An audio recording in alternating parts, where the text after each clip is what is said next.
Everyone, Libby here. Well, it's 2 days away now from travelling, from our travel date, and it's time to start packing. So, first step is, actually the first step was done nearly a week ago, and that was actually go through my wardrobe and do my selection of clothes. So I've actually already done that. It's a good idea to do it a week out. That way, if you're missing anything from your wardrobe, you can, you've still got time to go and pick it up from the shops. So I don't think I had anything to pick up. I don't think so. Not for me anyway. I think I had a few things for the kids. But yeah, so you do that ahead of time, and then now all I've got to do is just go through, just double check a few things, because a few things that, I'm not quite sure. I'll put that in the take pile. I actually got a little maybe section in the wardrobe. So maybe, and then I can evaluate and do my final selection, which today should be pretty straightforward because I know I've already done that choosing process, and we can go. So all I've had to do now is to get out the suitcase. I've got out one, I've still got to grab another one down, and I've got my Eagle Creek packet cubes. So I'm ready to start packing.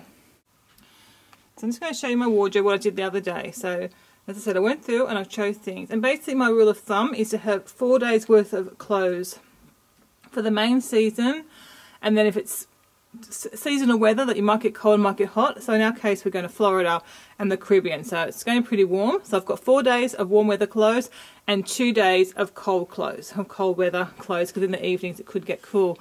So, and I've got a lightweight jacket. I would often take a heavy jacket, but I've decided it's going to be my souvenir purchase. It's going to be a fleecy jumper or a jacket over there, so I haven't taken that. So I worked out what I was wearing on the plane, and then I've got my 4 summer outfits, 2 winter outfits, and then of course because we're going on a cruise, I've got some dressier outfits there, items that for the cruise for dinners. So that's what I'm taking, and I had a few maybes, but I think the maybes I've actually moved already into the going thing. So I've got an empty hanger here from some pants I wore yesterday. Need to wash and pack them later on. So that's all the sorting done. And here I'm using the packet folder to pack all my clothes. They come in different sizes. And basically what you do is you light your top and you fold as shown and place it onto the folder. You take out the packing guide and reuse it. So as you can see, I'm alternating top to bottom for each shirt, which is particularly useful when you've got a collared shirt. I find I can fit 8 to 10 tops in this size folder, but there are different size ones up until about 15.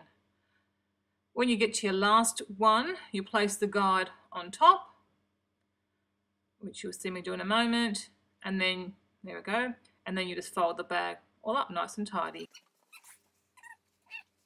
As you can see, for pants, it's just a matter of rolling them up and placing them into the packet cube, depending how big things are.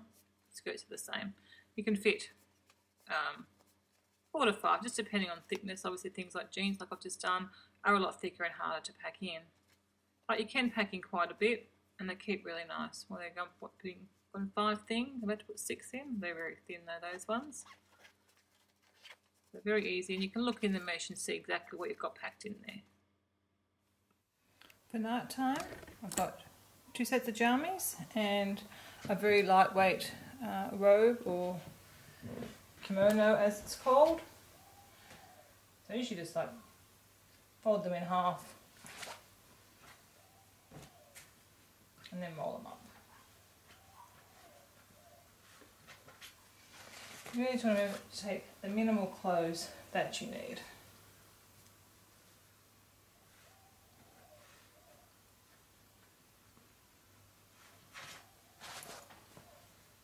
Probably could get away with 1 set of jammies, but if we were having the apartment I could, because I could just wash them and dry them that day.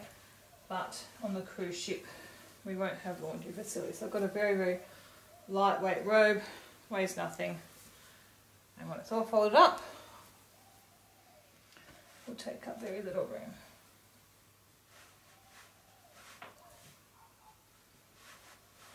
If it was heavy, I wouldn't be taking it.